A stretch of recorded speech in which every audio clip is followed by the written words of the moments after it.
성령 체험그 이론과 실제 9가입니다. 이제 몇 거 남지 않았어요. 네. 그래서 오늘 9가의 제목은 방언 기도입니다. 가로치고 가장 논란이 되는 은사 이렇게 되어 있어요. 오늘 방언 기도에 대해서 함께 나눠보겠습니다. 고린도전서 14장 14절에서 18절 말씀 합독하겠습니다.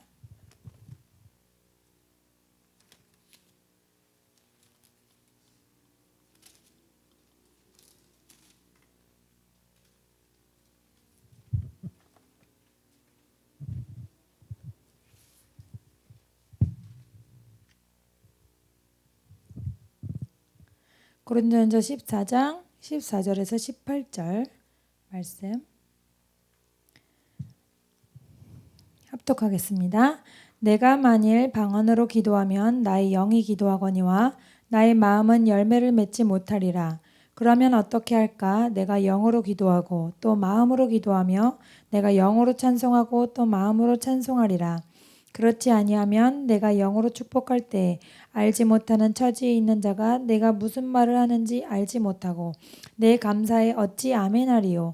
너는 감사를 잘하였으나 그러나 다른 사람은 덕세움을 받지 못하리라. 내가 너희 모든 사람보다 방언을 더 말함으로 하나님께 감사하노라. 아멘. 예, 이번 과는 여러 가지 은사, 우리가 지난 시간에 성령의 은사 카리스마에 대해서 9가지를 나눴었죠. 근데 그 중에 방언이 가장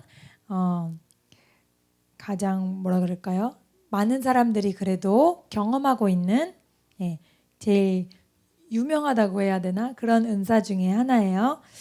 근데 방언하고 목사님이 가로치고 가장 논란이 되는 은사라고 써 놓으신 이유가 받아야 된다, 말아야 된다, 필요 없다 그런 논란이 가장 많은 것 때문인 것 같아요. 왜냐하면 다른 어떤 더 깊은 은사들 있잖아요. 치유라든지 지식의 말씀이라든지 그런 다른 은사들은 많은 사람들이 아직까지는 경험을 하지 못했잖아요. 그런데 방언은 받은 분들에 의하면 또 성경에 의하면 이제 다 받아야 한다. 이렇게 해석하시는 분들이 많거든요. 근데 또 어떤 분들은 목사님도 옛날에 그러셨듯이 그런 거 필요 없다. 그러니까 그 사이에 논란이 많다는 거죠. 예, 목사님의 이야기를 소개해 드리겠습니다. 1991년 모스크바를 처음 방문했을 때 오순절 교회를 섬기시는 발음이 좀 어려워요. 코스차라는 목사님이 계신데 이 목사님이 로버트 하이델러 목사님을 여러 번 크게 사역으로 도와주셨대요. 그래서 이제 영적으로 굉장히 깊은 우정을 이렇게 가질 수 있었는데 항상 문제가 뭐냐면 의사소통이 안 된다는 거죠. 이 목사님은 러시아 분이니까 영어를 한마디도 못하시고 또 이 로버트 하이델러 목사님은 러시아 말을 한마디도 못하고 다행히 그 러시아 목사님의 사모님이시면 헬레나 사모님께서 영국에 1년 연수를 갔다 오셔서 간단한 대화를 이게 가능하게 해주셨대요. 그래서 이제 그 대화를 그렇게 간단히만 나눴었는데 1993년 선교 여행 중에 처음으로 그 선교 여행 중에 주일이 껴서 이 코스차 목사님께서는 설교를 해달라고 초청을 하셨대요. 하이델러 목사님을. 그래서 예전 공산당의 회의실로 사용하던 큰 강당에서 모임을 갖고 있었는데 예수님을 알고 싶은 수많은 사람들이 모여 있었대요. 근데 예배가 시작되자마자 코스티아 목사님이 마이크로 다가가서 양손을 들고 또렷한 미국 본토 발음으로 성령님 오늘 이곳에 오신 것을 환영합니다. 이렇게 기도를 하시고 그의 기도가 계속돼서 목사님이 뒤에 앉아있다가 입이 다물어지질 않았대요. 어떻게 저렇게 기도할 수 있지? 근데 왜냐하면 러시아 사람을 본 사람들은 알겠지만 영어의 정확한 발음을 하기가 굉장히 힘들고 그 언어 자체가 우리나라 말도 사실 그렇죠. 그리고 또 몇 년 동안 그 이상의 훈련과 연습을 갖추지 않으면은 본토 발음으로 영어를 구사하는 건 거의 불가능한데 어떻게 저런 영어를 할 수 있지 목사님이? 그래서 입을 못 다무셨다는 거예요. 그래서 예배가 끝난 후에 사모님께 여쭤봤더니 저는 코스타 목사님이 사모님께 이렇게 말했대요. 저는 코스타 목사님이 영어를 못하시는 줄 알았는데 어떻게 완벽한 영어로 기도를 하시나요? 그렇게 물어봤더니 사모님이 웃으시면서 제 남편은 영어를 못해요. 그것은 방언 기도를 하신 겁니다. 이렇게 말했다는 거예요. 그래서 뭐라고 기도했는지 목사님 자신도 모르십니다. 이렇게 알려드렸대요. 그래서 사모님이 더 추가하신 설명은 이제 결혼 전 데이트를 하실 때 함께 기도하고 그러면 사모님 목사님이 무슨 기도하시는지 다 알고 목사님은 본인이 무슨 기도하시는지 모르신대요. 왜냐하면 사모님은 방언 통역의 은사를 받으신 건 아닌데 영어를 좀 하시기 때문에 목사님 방언이 영어기 때문에 목사님은 영어로 하면서도 못 알아들으시고 본인은 사모님만 알아들으셨다는 거예요. 예, 그 뒤로도 목사님은 이렇게 언어 방언을 구사하는 분들을 여러 번 봤대요. 그래서 너무나 놀랐다는 거예요. 왜냐면 사도행전 2장에서 다 같이 각기 자기 나라 말로 방언을 할 때 그 모였던 사람들이 깜짝 놀랐다고 되어 있잖아요. 그런 것들을 되게 희한하게 생각했었는데 그런 일이 실제로 일어나더라 하는 것입니다. 그래서 목사님은 어떤 종류의 방언도 하지 못하게 하는 교회에서 오랫동안 신앙생활했고 또 신학교에서도 방언의 부당성에 대해서 배웠고 목사님 자신도 교인들에게 방언의 부당성에 대해서 10년 동안 1년에 몇 번씩 꼭 이렇게 의무적으로 가르쳤대요. 방언 쓸데없는 거다. 그렇게 했었는데 특별히 구하지도 않았던 신령한 세계가 어느 날 찾아왔잖아요. 그리고 처음에는 이 경험을 나누는 것조차 자신의 삶에 너무나 큰 도전이었다는 거죠. 그래서 그토록 오랫동안 반대 입장을 가르쳐왔던 목사님 자신이 자기가 옛날에 생각하던 그런 사람 중에 한 명이 됐다는 것이 조금 인정하기가 힘들었대요. 그러다가 마침내 방언 체험을 했다고 주변 지인들에게 알렸더니 여러 사람들의 관계가 끊어졌다고 합니다. 그래서 너는 그렇게 생각해? 난 아직도 아니라고 생각해. 이렇게 된 거죠. 그래서 같이 교회 다니던 신앙생활하던 분들인데도 관계가 끊어졌지만 그럼에도 불구하고 목사님은 방언을 하게 된 것을 한 번도 후회한 적이 없으시다고 말씀하십니다. 하나님과 동행하는 동안 방언만큼 하나님께 목사님을 더 가까이 이끌어준 것이 없고 항상 방언으로 기도를 드리며 14년 동안 하루도 빠짐없이 방언 기도를 드리셨다고 해요. 그래서 아침에 일어나서 밤에 자기 전에 개인 기도할 때, 운전할 때, 혼자 있을 때면 늘 방언으로 기도하신다고 합니다. 그래서 이 은사가 없이 하나님과 동행할 수 있는가? 그것은 굉장히 불가능하다고 생각하신다고 합니다. 그래서 예수님과 친밀한 관계를 맺는 가장 중요한 수단 중에 하나다라고 알고 계시면 되겠습니다. 그래서 방언에 대한 많은 논란이 있지만 방언을 하는 사람들에게는 방언을 하는 사람 중에는 방언을 반대하진 않는다. 방언을 못 받은 분들 중에 방언 안 해도 된다고 생각하고 또 비판하는 분들이 많다는 거죠. 그러니까 경험하고 좋기 때문에 아무도 그 좋은 것을 빼앗기고 싶어 하지 않는다는 거예요. 그래서 세 가지로 크게 나눠보고자 합니다. 일단 방언에 대한 성경적 입장. 수많은 사람들이 방언에 대해서 부정적으로 말하고 있지만 성경은 매우 긍정적인 입장을 취하고 있습니다. 오늘 우리가 나눈 말씀에서도 바울이 방언에 대해서 특별히 강조했죠. 사도행전 2장에서 사도들이 모두 방언을 받았고요. 바울은 방언하는 것을 하나님께 감사한다 그랬고 믿는 자 모두가 방언하기를 원했습니다. 방언은 믿는 자의 덕을 세워주고 강건하게 해준다고 고린도전서 14장 4절에 나와 있습니다. 그리고 모든 경우에 방언을 하라고 성령 안에서 기도하라고 권면하고 있습니다. 에베소서 6장 18절에. 그래서 신약은 방언하는 사람들에 의해서 쓰여진 책이고 초대 신약 교회에서 방언은 모든 믿는 자들의 일상적인 행동이었다라고 되어 있습니다. 그래서 방언에 대한 기본적인 질문들을 많은 사람들이 궁금히 여기는 것들을 여러 개 함께 나눠보고자 합니다. 일단 잘못된 의식을 몇 가지 알려드리면 첫 번째는 방언을 하면 통제력을 잃어서 부적절한 장소에서 방언이 나온다. 아니라는 거죠.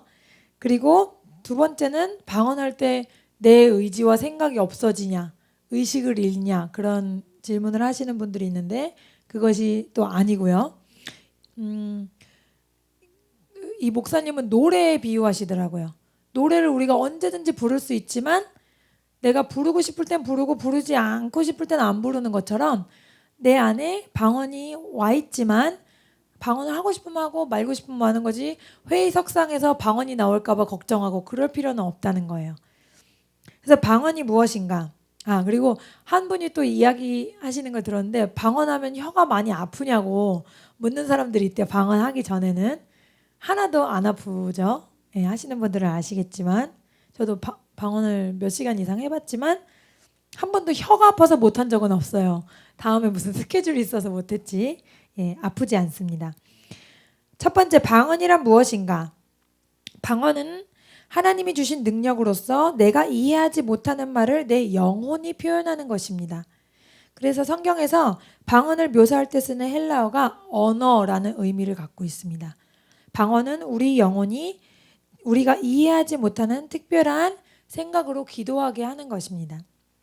그래서 방언이 진짜 언어인가요? 라고 또 묻는 분들이 있는데 모르는 언어이기 때문에 어떤 사람들은 방언이 진짜 언어가 아니라고 생각하고 하는데 사도행전 2장에서는 듣는 사람들이 각 나라에서 모였기 때문에 그 방언이 이해됐었다는 거죠. 즉 우리가 어떤 방언을 이야기하는데 그 나라 말을 하는 사람이 이 자리에 없으면 실제적으로 알아듣는 사람은 아무도 없게 된다는 거죠. 그래서 앞에서 언급하신 것처럼 배우지 않는 말로 방언하는 것을 여러 번 목격하셨다고 해요. 저도 이 간증을 한번 들었거든요. 아직 살아계신 분인데 의사 선생님이세요. 그래서 본인의 간증을 하시려고 하는데 영어를 하나도 못할 때 미국에 유학 가는 도중인가 그때 대중들 앞에서 갑자기 간증을 하라 그랬다는 거예요. 그래서 나는 영어를 못한다고 그러는데 통역할 사람도 없고 해서 이게 간단히 하라고 앞에 나갔는데 너무 걱정이 된 거예요. 그래서 무릎 꿇고 기도했대요. 예수님 어떻게 하면 좋겠어요. 성령님 도와주세요. 그렇게 하고 나가서 말을 하는데 방언이 그냥 나오더라는 거예요. 방언이 나왔는데 유창한 영어가 됐다는 거죠. 본인은 영어를 모르던 시절인데 유창한 영어로 자신의 간증을 했노라 하는 그런 말을 저도 들었거든요. 그리고 또 스캇 브레너라는 목사님 계세요. 우리 목사님이 저랑 좋아하는 피아노 치면서 작곡하시면서 찬양하시는 그런 목사님이신데 미국 분이세요. 미국 분이신데 근데 그분이 이제 방언을 받으셨는데 그분 방언은 한국말이었대요. 그래서 본인이 자기가 무슨 말 하는지 모르는데 한국 사람이 들으면 아는 거예요. 그런 식으로 언어 방언이라는 거죠. 다 우리가 하는 것들이. 처음 근데 방언 받으실 때는 거의 다 좀 단순한 말들이 나와요. 그런 분들은 또 내 방언은 좀 하등한 건가 그렇게 생각하실 때도 있는데 아니에요. 랄랄랄라나 럴럴러러 뭐 더더더더라고 해서 그것이 의미가 별로 없거나 별 볼 일 없는 방언은 아니라는 거죠. 그래서 제 친구나 또 지인들이 몇 번이나 저한테 그런 질문을 했었어요. 나는 왜 너 같은 언어 방언이 아니고 랄랄랄라나 더더더더냐? 그러면 하나님은 좋은 분이니까 하나님 저에게도 다른 언어 방언을 할 수 있게 해주세요 하고 기도해봐라. 하나님이 주셨으면 분명히 주실 거다 하고 말을 해줬더니 실제로 그렇게 되더라고요. 그분이 하나님 저도 더 다른 방언으로 하고 싶습니다. 왜냐면 방언을 하면 할수록 바울이 더 많은 방언을 말함으로 감사한다 그랬거든요. 그러니까 한 가지가 아닌 여러 가지로 계속 확장된다는 거죠. 그래서 여러분도 만약에 방언을 받으셨는데 너무 간단한 것 같다. 하나님 저에게도 더 유창한 방언을 주시옵소서. 그렇게 기도하시면 그런 방언으로 확장됩니다. 그래서 목사님은 한 가지 간증을 나누고 계세요. 방언 때문에 구원을 받은 한 친구가 있대요. 그 친구의 이름은 안나라는 러시아인 친구인데 가족은 무슬림이고요. 구소련의 타타르 지역에서 살고 있는데 안나가 대학에서 언어학을 전공하고 학교에서 선생님이 되었어요. 근데 1980년도 후반에 안나는 친구의 초청으로 오순절 교회에 갔고 예배 시간에 매우 다양한 언어로 같이 기도하는 모습들을 보고 어리둥절했대요. 어떤 사람은 라틴어, 어떤 사람은 독일어로 말하고 있는 것을 보면서 어떻게 된 건지 친구에게 물었다는 거예요. 근데 그 친구가 방언에 대해서 성경적으로 설명을 해주면서 정작 말하고 있는 본인은 무슨 말을 하고 있는지 모르는 것이다 라고 할 때 그 언어를 배웠기 때문에 그 언어들을 다 알잖아요. 그러니까 어떻게 이런 초자연적인 일들이 일어날 수 있는가 하는 것에 놀라서 하나님의 살아계심을 깨닫고 예수님을 구주로 영접했다고 해요. 그렇다면 왜 어떤 방언들은 대부분, 그러니까 거의 다 요즘에는 알아듣지 못할까요? 그 이유는 오늘날 수천 가지의 언어가 존재하고 있고 더구나 또 역사 속에 사라진 언어들도 많다고 해요. 그리고 살아남았다 할지라도 너무나 많이 바뀌어서 인식하지 못할 정도가 되어버린 언어 또한 많다는 것을 기억해야 한다고 해요. 우리 자신도 또 지방 방언들을 심하게 쓰신 분들은 잘 못 알아들을 때 있잖아요. 그것처럼 다양하게 언어가 바뀌었다거나 아니면 사라진 옛날 언어들이 내 방언이 된다면 그것은 알아듣는 사람이 없다는 거죠. 하나님께서 방언을 주실 때는 이 수많은 언어 중에 하나라고 생각하면 됩니다. 그럼 세 번째, 방언할 때 통제력을 잃게 됩니다. 앞에서도 말씀드렸지만 방언하는 것은 노래를 하는 것과 같기 때문에 자연스럽게 노래를 부르고 싶을 땐 부르고 부르기 싫을 땐 부르지 않는 그런 것과 같이 우리가 방언을 선택해서 기도할 수 있다. 그럼 왜 방언 기도를 합니까? 방언은 내 영이 주님과 긴밀한 소통을 하는 기도의 언어입니다. 바울은 모든 사람보다 방언을 더 말할 수 있는 것을 하나님께 감사했고요. 방언은 성령 안에서 하는 기도라고 에베소서 6장 18절에 나와 있습니다. 영어로 기도할 때 듣는 자가 또한 말을 알아듣지 못한다고도 고린도전서 14장 16절에도 나와 있습니다. 그러니까 일반 상황에 우리가 함께 기도할 때 다 같이 방언으로 기도하면 서로의 기도를 못 알아듣는 게 정상이다라고 성경에 나와 있는 거죠. 저도 통변의 은사는 받았지만 다 같이 기도할 때는 누가 무슨 기도하는지 몰라요. 옆에 앉아서 성령님 이 기도가 무슨 기도인지 알게 해주세요라고 기도할 때만 이렇게 알아지지 다 같이 통성 기도할 때 다른 사람 기도 저도 그게 궁금했거든요. 다른 사람 기도하는 게 들리는지 안 들리더라고요. 예, 안 들립니다. 마음으로 기도할 때는 목소리로 기도하는 거예요. 하나님, 저희 부모님이 예수님을 믿고 영생을 얻게 해주세요. 이렇게 말로 기도하죠. 근데 내 마음과 생각이 기도의 내용을 만들죠. 그래서 마음의 생각을 알아들을 수 있는 목소리로 표현을 하는 겁니다. 이러한 기도도 중요하다고 전에 말씀드렸어요. 그래서 마음으로 기도해야 마음과 생각의 열매가 맺어집니다. 방언 기도는 알아듣지 못하기 때문에 계속 방언 기도만 하면 뭔가가 공허한 느낌도 있을 수가 있어요. 그래서 마음으로 기도하는 기도도 함께 해야 됩니다. 마음으로 기도하는 것도 선하고 중요한 것이라고 고린도전서 14장 15절에 나와 있습니다. 그러나 영으로 기도할 때는 방언 기도를 말하는 건데요. 기도 내용 자체가 마음이나 생각에서 오는 것이 아니에요. 내 영으로부터 내 영에 필요한 내 영과 혼과 육에 필요한 것을 내 영이 기도하는 것이기 때문에 알아들을 수가 없고 마음에는 열매를 맺지 못한다고 성경에 나와 있습니다. 그래서 방언으로 기도할 때 우리의 목소리는 우리 영혼의 언어입니다. 우리의 영이 마음의 제한과 미혹에서 벗어나 아버지와 직접 의사소통하는 것입니다. 그래서 방언 기도를 할 때는 때로는 막 급한 기도 제목이 있는 것 같은 느낌이 올 때가 있어요. 여러분이 영으로 깨어 있을 때면 뭔가 내가 지금 기도를 해야 될 것 같은데 무슨 기도를 해야 될지 모르는 어떤 기도에 대한 부담감이 올 때가 있어요. 그럴 때 방언으로 기도하게 되면 문제 해결이 된다는 거죠. 어떤 분의 간증을 들었는데 여자분인데 집사님인데 갑자기 막 긴급하게 기도를 꼭 해야겠다는 생각이 들어서 일터에서 조용한 곳을 찾아서 무릎 꿇고 간절히 기도를 했다는 거예요. 근데 남편분이 버스 운전을 하시는데 나중에 알고 보니까 그 시각에 버스가 사고 나서 큰 위험에 처했었다라는 거예요. 그래서 집사님이 기도해 주지 않으셨다면 정말 그 남편분이 돌아가셨을 수도 있는 그런 위험 상황이었다는 거죠.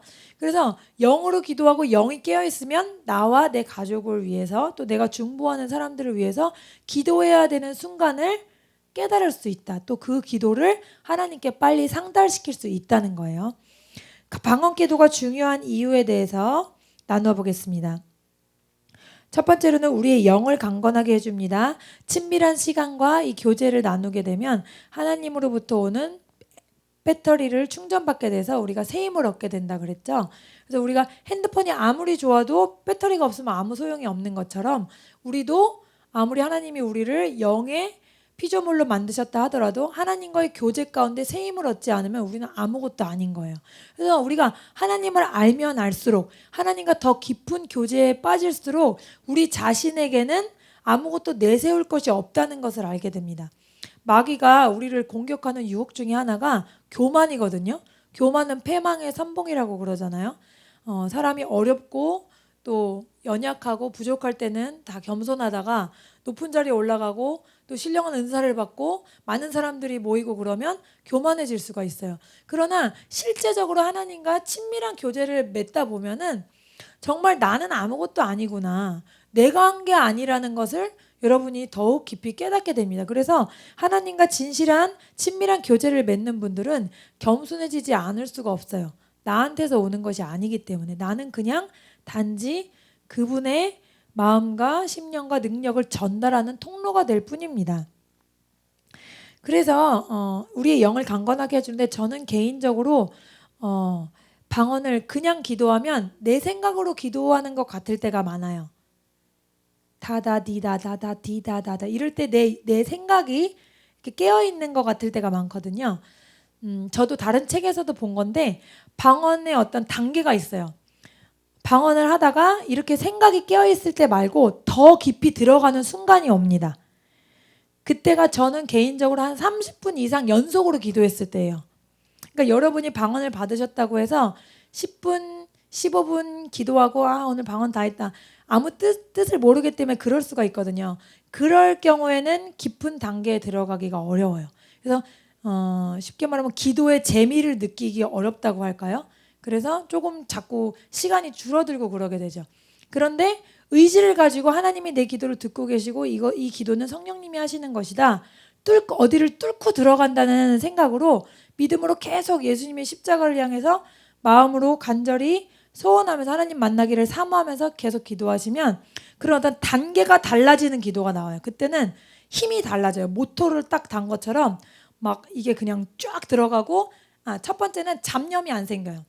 방언 기도를 해도 초기 단계에는 사람마다 그 진입하는 시간은 다를 수가 있어요. 근데 영적인 거장일수록 빨리 깊이 있는 곳으로 들어간다 그러더라고요. 그러니까 첫 번째 단계는 잡념이 들어요. 방언을 입으로는 기도를 하는데 생각으로는 딴 생각이 나. 그건 1단계예요. 그 단계를 지나서 계속해서 기도하면 그 다음에는 생각이 없고 내가 뭔가를 간절하게 원하고 있습니다. 근데 무슨 기도하는지는 몰라요.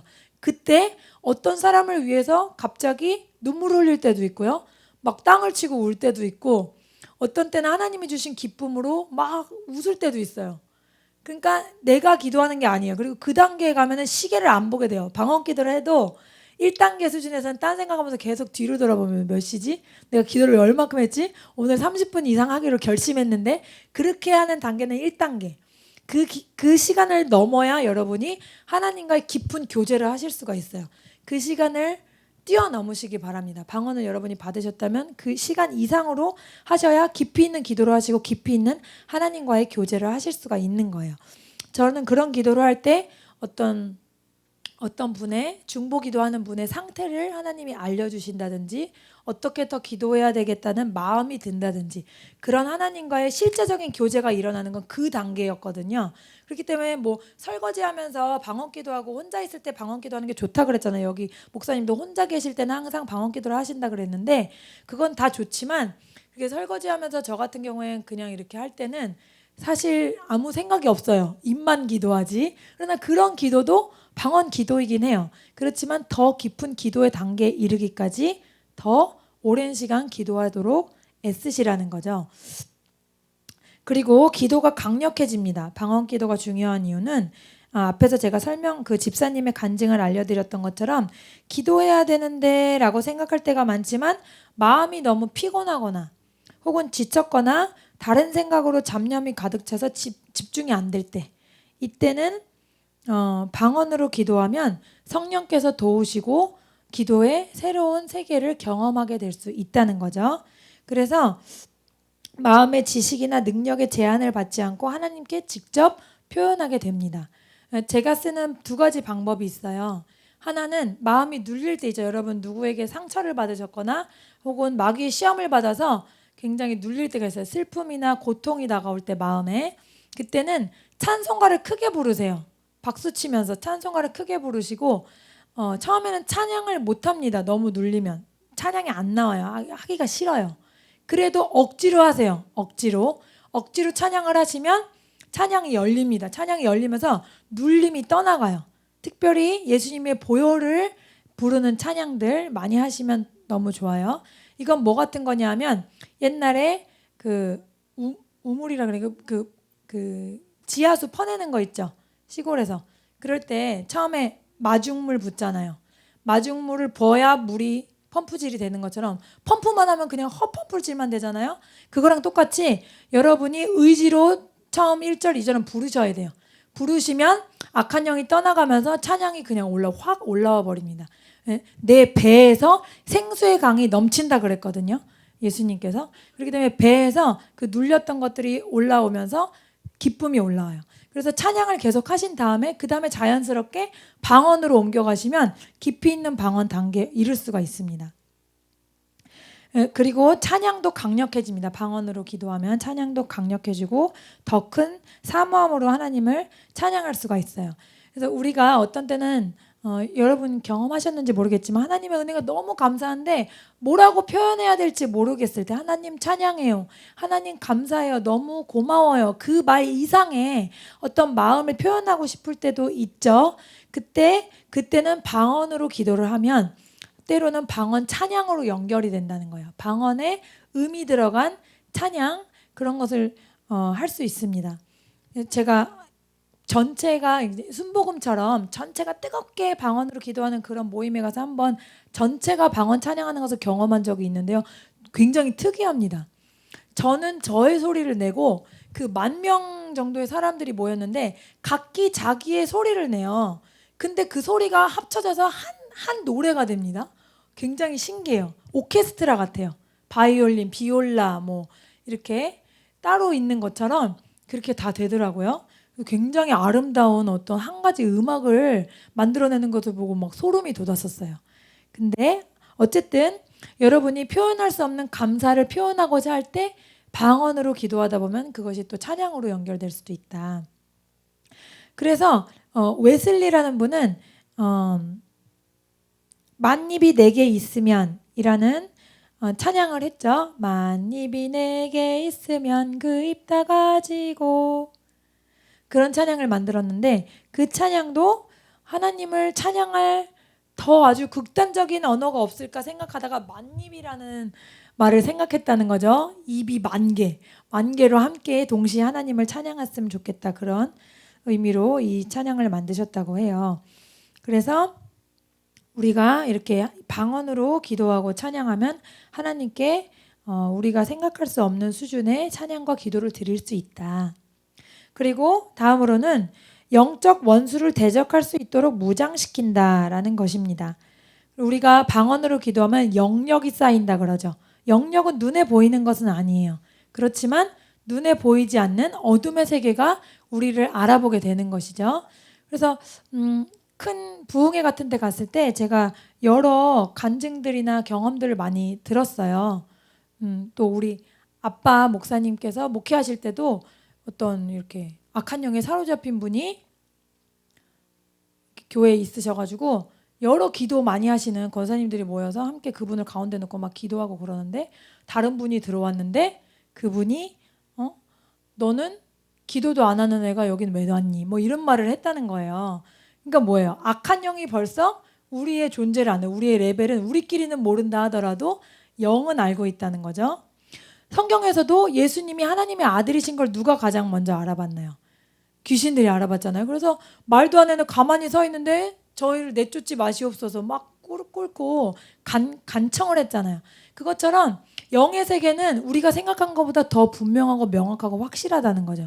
우리가 어떤 수준의 영의 사람인지 분명히 밝혀 알 수 있다는 거죠. 그래서 에베소서 6장 18절에 전신갑주를 입으라고 말하면서 영적 전투에 임할 때는 무시로 기도하라고 합니다.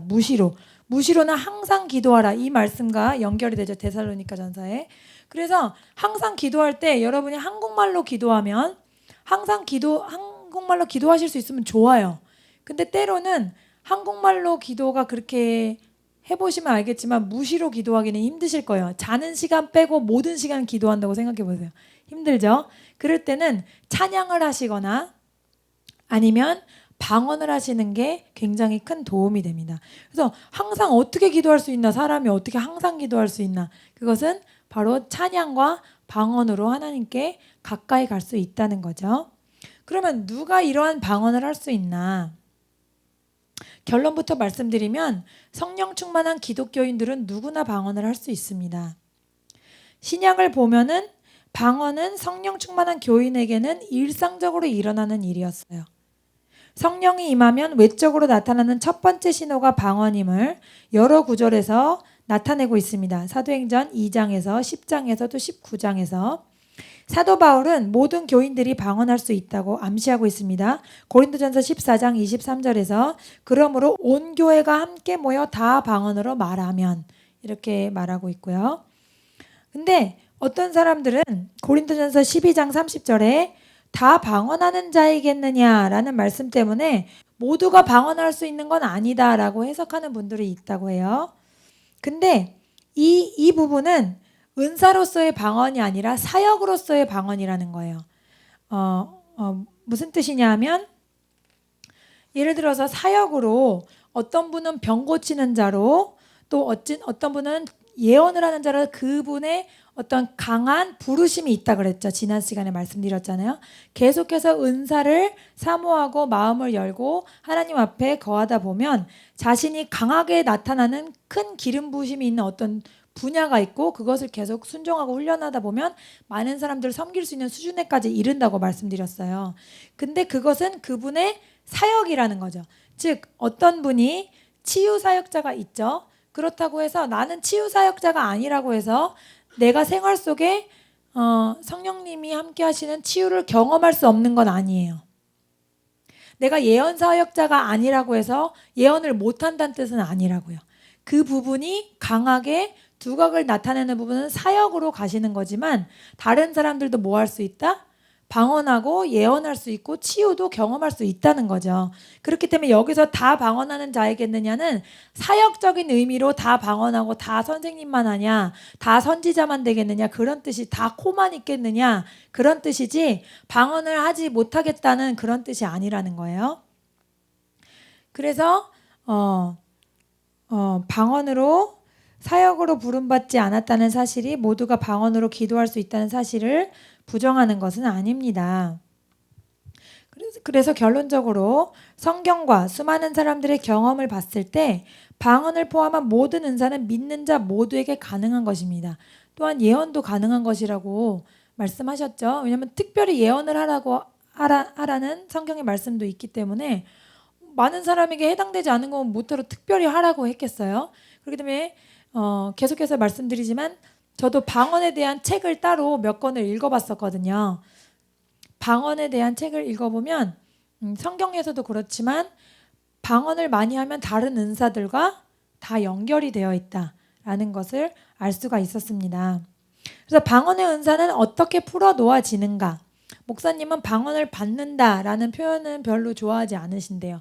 왜냐하면 방언이 지난번에 말씀드렸듯이 새롭게 내가 어떤 것을 받는 게 아니라 내가 예수 그리스도를 구주로 영접했을 때는 내 안에 성령님이 오시면서 내 안에 이미 그분이 계시기 때문에 내 안에 있는 방언이 밖으로 나오도록 도와드리는 거라는 거죠. 다른 어떤 뜨거운 예배라든지 그런 상황을 통해서. 그래서 목사님은 항상 풀어 놓아진다라는 표현을 쓰신다고 해요. 그래서 참된 의미에서의 성령 충만을 받은 사람은 방언을 받으려고 기도할 필요는 없다. 이미 가지고 있기 때문에 성령님이 모든 은사를 기본적으로 가지고 오셨기 때문에 방언이 내 안에 갇혀 있는 것으로 생각해보고 그것을 푼다라는 생각으로 그 방언 기도하기를 시도하시면 된다라고 하십니다. 그렇다면 왜 모든 기독교인들은 방언을 하지 않을까요? 몇 가지 이유가 있습니다. 첫 번째는 성령 충만을 받지 않았기 때문에 단순한 무지나 목사님의 과거의 모습처럼 잘못된 가르침 때문에 또한 자신의 완고함 때문에 경험하지 못할 수 있습니다. 두 번째는 성령 충만함은 받았지만 앞에서처럼 아직 풀어놓아지지 않은 상태일 수가 있습니다. 세 번째는 자신이 방언을 할 수 있다는 것을 모릅니다. 아예 방언에 대해서 아예 몰라요. 방언이 뭔지도 모르고 하는 것도 본 적도 없고 실제로 그럴 수 있거든요. 그리고 다음으로는 지성주의에 묶여있는 사람들은 방언을 하지 못한다고 해요. 시도하면 하겠지만 그 지성주의라는 그 생각에 묶여있기 때문에 요즘에 기독교가 너무나 지적이 돼서 예수님과의 실제적인 관계는 영의 세계인데 그것을 지적인 것으로 가두어 두려고 하는 교리라는 체계로 자꾸 그것을 깎아내리고 있다는 거죠. 하나님과의 신령한 교제를. 인간의 이성으로는 믿음 생활을 할 수가 없습니다. 물론 듣고 이해하는 것은 이성이지만 하나님과 교제하는 건 영이기 때문에 듣고 이해해서 하나님과 교제할 수 있으면 동물도 교제할 수 있죠. 동물은 영이 없잖아요. 영이 없는 피조물은 하나님과 교제할 수가 없잖아요. 영은 하나님과 교제할 수 있는 특권을 우리에게 주신 것이기 때문에 영이 아니고는 믿음 생활을 할 수가 없는 거예요. 믿음 생활 열심히 한다. 그것이 뭐 교회 빠지지 않고 나간다. 교회에서 봉사 하나도 안 빠지고 한다. 뭐 성가대 한다. 교사한다. 청소 열심히 한다. 그게 아니라 믿음 생활 잘한다는 건 뭐다? 하나님과 영으로 관계가 소켓이 꽂혀져 있느냐. 에어컨이 코드가 꽂혀져 있느냐. 하나님과 완전히 교제가 되고 있느냐. 그것을 말씀하시는 것입니다. 그런데 그 지적인 틀에 너무나 신앙을 해석해버리면 이것은 다른 은사라든지 그 모든 하나님의 신령한 세계를 제한해 버린다는 거죠. 그래서 당연히 자연스럽게도 방언은 할 수가 없게 된다. 그래서 안타까운 것은 많은 교회들에서 목사님을 선출하는 기준을 세울 때 박사학위가 있냐 이걸 물어볼 때가 많아요. 큰 교회일수록 박사학위 중요하죠. 많이 공부하셔야 되지만 그것보다 더 중요한 것은 영의 수준입니다. 목사님이 어느 정도 영역을 가지셨느냐, 영권을 가지고 성도들을 가르치실 수 있느냐, 영을 분별해서 양들을 위험에서 건져오실 수 있느냐, 그런 능력이 더 중요한 거죠. 박사학위가 5개가 있다 하더라도 제가 말씀드린 그 부분이 안 된다면 그거는 너무나 안타까운 거죠. 예. 그래서 지식인들은 마음의 초점, 생각에 너무 초점을 맞추기 때문에 영적인 세계로 들어가기가 어렵다는 것입니다.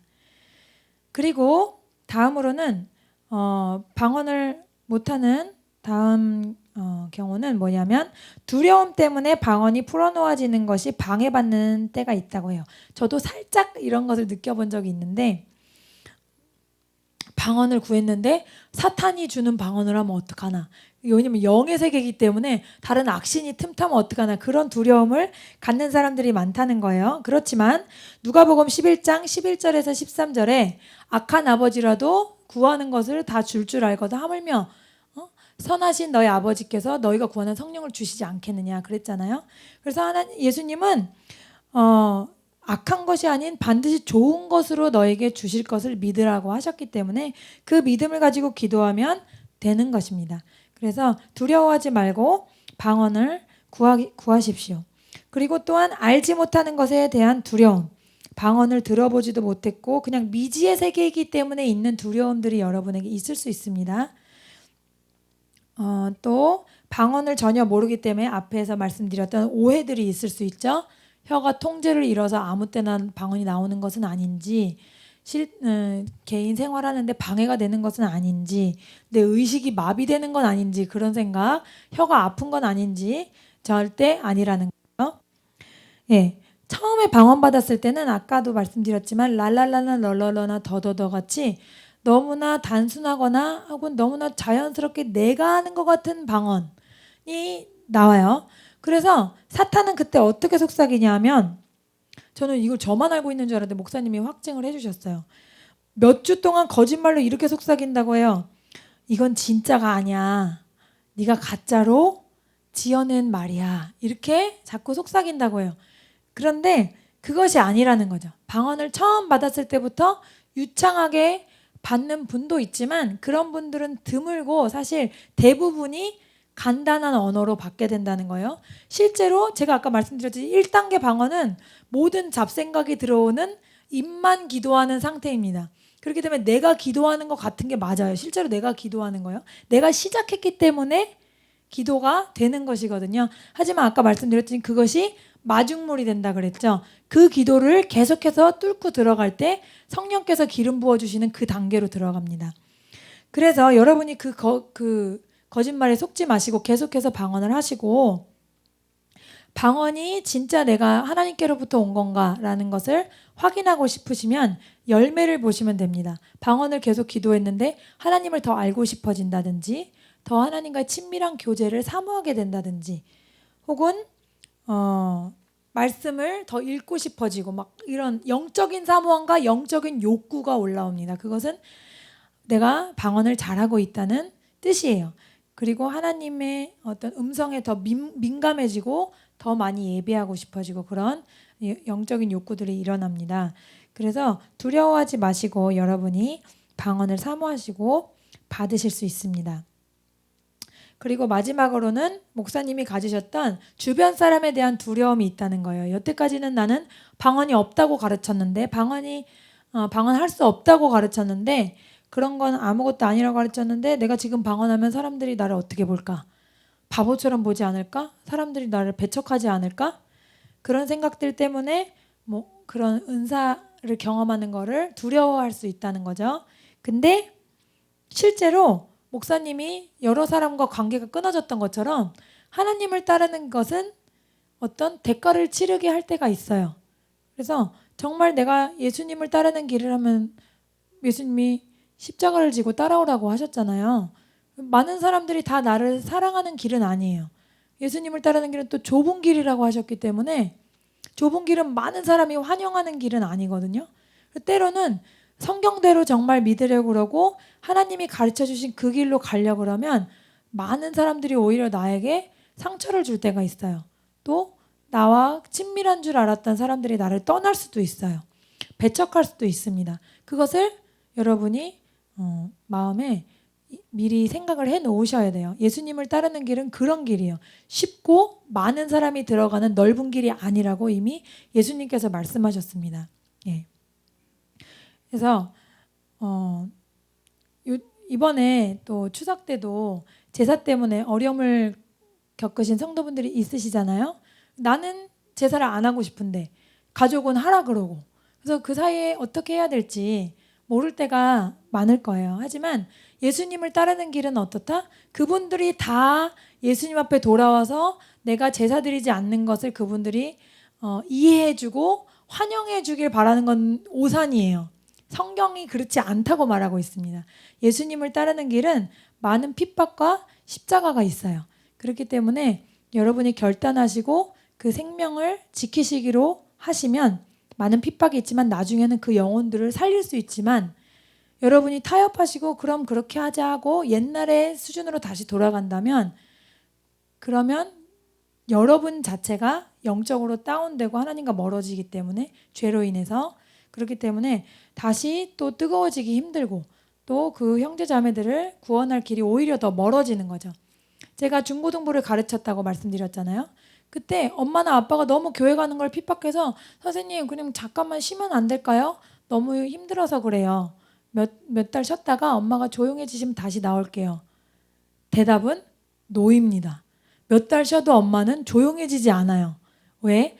불신자인 엄마의 마음을 도구로 삼아 영은 일할 수 있기 때문이에요. 악한 영은 나에게 가장 가까운 사람을 가장 잘 조종할 수 있습니다. 그 영이, 그분이, 그 가족이라 하더라도 그분이 나보다 영으로 아래고 나보다 믿음이 없고 또 아직 구원받지 못한 상태라면 더더욱 마음껏 나를 공격하는 대상으로 사용받을 수가 있거든요. 그렇기 때문에 여러분이 영으로 깨어 있으셔야 돼요. 내가 타협해서 교회를 안 나온다.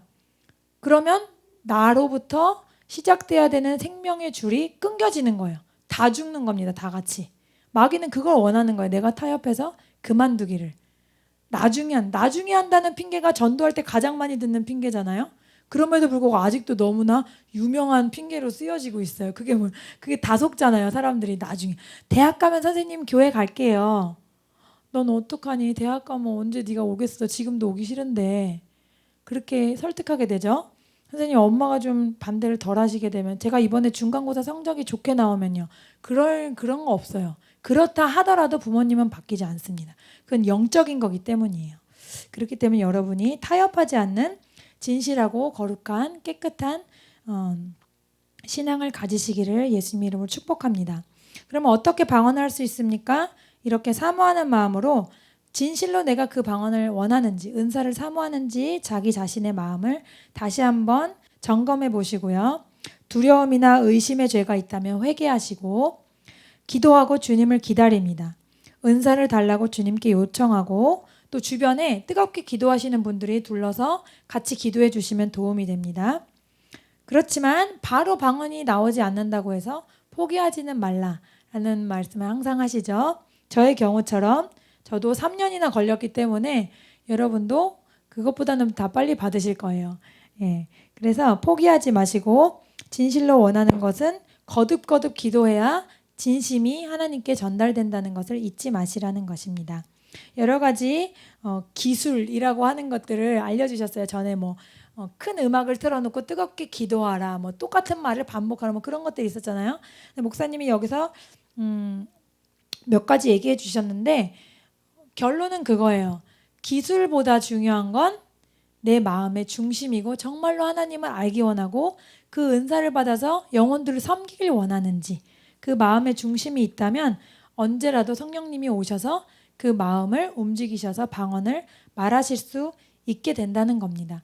그래서 여러분이 다 사모하시고 방언을 받으시고, 방언 받으시는 건 받으신다는 표현 쓰면 안 되죠. 방언이 풀어지도록 하시고 또 30분, 1시간 이상 깊이 기도하시는 여러분 신령한 세계를 경험하시는 여러분들이 되기를 예수님의 이름으로 축복합니다.